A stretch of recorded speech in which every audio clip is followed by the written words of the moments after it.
আজকের বিল্ডের total cost ছিল 40,000 টাকা। আজকের বিল্ড ওনার আমাদের শমিক ভাইয়া গাইবান্ধা থেকে এসেছেন আমাদের এখান থেকে পিসি বিল্ড করতে। তো ভাইয়া কেমন আছেন? আলহামদুলিল্লাহ বেশ ভালো আছি। তো ভাইয়া আমাদের এখানে এসে আপনার কেমন লাগছে? বেশ ভালো লাগছে। তো কি সিগেটে কি এইবারই প্রথম না এর আগেও কোনোদিন যাতায়াত ছিল? সিগেটে এইবারই প্রথম। এইবারই প্রথম। তো একটু আগে বললেন যে আপনার ভাইয়ের রেফারে এসেছিলেন। আমার ভাই এখান থেকে এর আগে একটা ল্যাপটপ পারচেজ করেছিল, তার রেফারেই এখানে আসা। তো ভাইয়া এই প্রোডাক্টগুলো যে আপনি নিয়েছেন এগুলো কি সব আপনার চয়েস ছিল না? প্রোডাক্টগুলো সব আমার চয়েস ছিল, তা বাদেও আরিফ ভাইয়া আমাকে এখানকার আছে, উনি আমাকে সাজেশন দিয়েছে যে কোনটা নিলে বেটার হবে, এইভাবে আর কি চুজ করে আমি নিয়েছি। আচ্ছা, তো ভাই আমাদের প্রোডাক্টের প্রাইসগুলো আপনার কাছে কেমন লাগলো, যে অন্যান্য দিনের তুলনায় আমাদেরটা আসলে কেমন লাগলো? আমি আসলে বাইরে কোথাও দেখিনি তো, তবে আমার কাছে প্রাইস মোটামুটি বেশ ভালো লেগেছে। আচ্ছা, তো ভাইয়া আমাদের ডেকোরেশনটা আপনার কাছে কেমন লেগেছে যদি একটু? ডেকোরেশন বেশ ভালো আছে। বললেন যে এই পিসি দিয়ে আপনি কোডিং এর কাজ করবেন। জি জি, আপনি ওয়েব ডেভেলপার না? জি। কতদিন ধরে ওয়েব ডেভেলপিং করছেন? প্রায় 1 বছর থেকে। 1 বছর ধরে আপনি ফ্রিল্যান্স মার্কেট প্লেসে আছেন? জি। আচ্ছা, এটাও নিলেন যাতে আপনার কাজের গতিটা আরো বেড়ে যায়, ফাস্ট কাজ করতে পারেন। তো ধন্যবাদ ভাইয়া আমাদের এখান থেকে পিসি বিল্ড করার জন্য। আজকের বিল্ডের টোটাল কস্ট ছিল 44,000 টাকা। যারা 44,000 টাকায় Ryzen 5 এর প্রসেসর এবং IPS প্যানেলের মনিটর সহ পিসি বিল্ড করতে চাচ্ছিলেন তাদের জন্য আজকের বিল্ডটি খুবই ভালো হবে। আজকের বিল্ডে এখানে প্রসেসর ইউজ করা হয়েছে AMD Ryzen 5 5600G।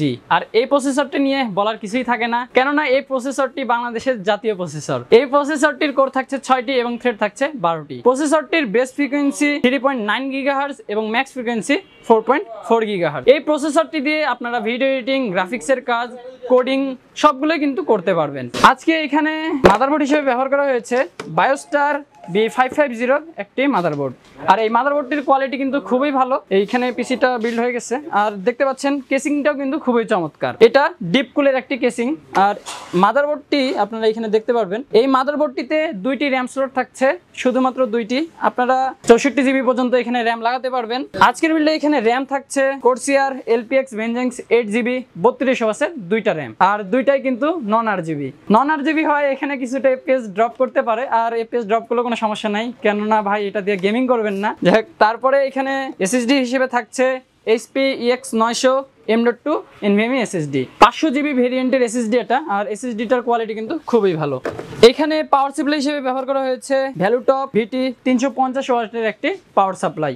এইখানে যে মনিটরটি ইউজ করা হয়েছে আপনারা দেখতে পাচ্ছেন, এটা ভ্যালুটপ T22IF IPS প্যানেলের একটি মনিটর। এই মনিটরটি বাংলাদেশের প্রথম সবথেকে কম দামের মধ্যে ভালো মানের IPS প্যানেলের একটি মনিটর। এই মনিটরটিতে AMD ফ্রিসিং থাকছে, এছাড়া এখানে লো ব্লু লাইট ফিল্টার থাকছে। যেহেতু এখানে ভাইয়া কোডিং এর কাজ করবেন, সেক্ষেত্রে এখানে ভাইয়াকে অনেকক্ষণ কম্পিউটারের সামনে বসে থাকা লাগবে, কারণ যখন কোডিং করা হয় অনেক সময় নিয়েও কিন্তু কাজ করা লাগে। আর এই জন্যই এখানে একটি ভালো মনিটর ব্যবহার করা প্রয়োজন, কেননা যদি একটা ভালো মনিটর একটি পিসিবিতে না থাকে সেক্ষেত্রে চোখের ক্ষতি হওয়ার সম্ভাবনা থেকে যায়। এখানে একটি কিবোর্ড থাকছে, যেটা লজিটেক E120 একটি কিবোর্ড। এখানে কোনো মাউস থাকছে না, ভাইদের মাউস অলরেডি আছে। আর এখানে আপনারা যে কেসিংটি দেখতে পাচ্ছেন, কেসিংটি সামনে পুরোটাই একটা মেশ, আর ডিজাইনটা খুবই সুন্দর। এটা ডিপ কলের একটি কেসিং। এই পাশে টেমপ্লেট গ্লাস থাকছে, উপরে মেশ থাকছে। এখানে ইনবিল্ট 3টি ARGB ফ্যান থাকছে।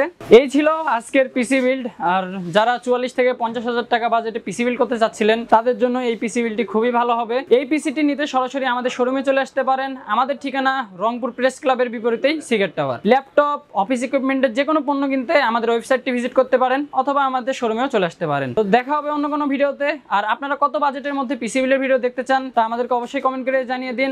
আমরা আপনার বাজেট অনুযায়ী পিসি বিল্ডের ভিডিও নিয়ে আসবো। তো আমি বিদায় নিচ্ছি, দেখা হবে অন্য কোনো ভিডিওতে। আল্লাহ হাফেজ।